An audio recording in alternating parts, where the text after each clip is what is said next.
বাংলাদেশে প্রত্যেক ফলের দোকানই বাটপার শালা। মাইনসে খাওয়ার জিনিস ইন মানে ইয়ার না ইন ইন হওয়া বালা থাই বই কি খানকি বলা হচ্ছে মুনাফেক, বুঝছো? এই জন্য আমাদেরকে ঠকাইছে মা।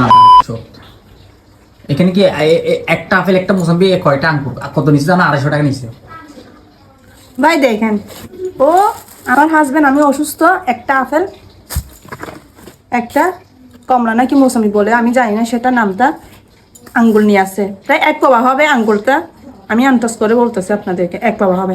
এক পাবার মধ্যে যে এখানে ভালো কয়েকটা থাকতে সব ফোঁসা এখানে, মানে এখানে দেখেন আপনারা ভালো করে সব মানে পচা 10টা মনে ভালো হবে, এই যে 10টাও ভালো হবে না। দেখেন পচা জিনিস কত বড় মাদার। আমাদেরকে ঠকাই কেন আমি বুঝলাম না। আমার ভালো মানুষ তার জন্য আমাকে ঠকাই নাকি কোন ধরবো ভিতরে গিয়ে ধরবো। চলো আসলে এখন আমি ভালো হয়ে গেছি বিদায় আমি মানুষের থেকে তোমাকে কিছু বলতে হবে না, যা বলে আমি বলতেছি।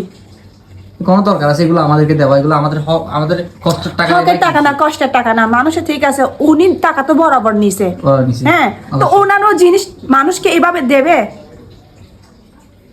খেতে হলে হকের টাকা খাইতে হবে। তো মানুষের এরকম ভেজাল করে খেয়ে কোনোদিন বড় লোক হবে বলেন? শুধু হ্যাঁ, উনি যদি খাইতে ইচ্ছা করে খুঁজে খান, 10 টাকা হোক 20 টাকা হোক, তাতে সমস্যা নাই।